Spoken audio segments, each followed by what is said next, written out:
So hi అండి.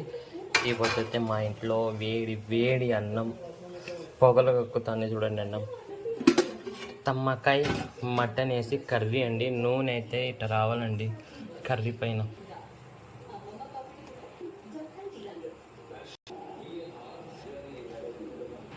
వేడి వేడి మటన్ కర్రీ, వేడి వేడి అన్నం పొగలు వస్తుండేయండి. బాగా పొగలు కక్కుతుందండి అన్నం అయితే.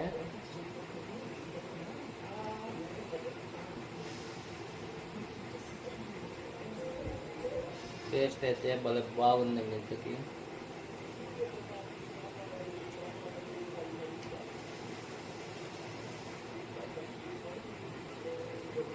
సో కాయ అయితే చూడండి ఇది ఎంత మెత్తగా ఉడికిందో. కాయ మంచిదండి ఇది తింటే.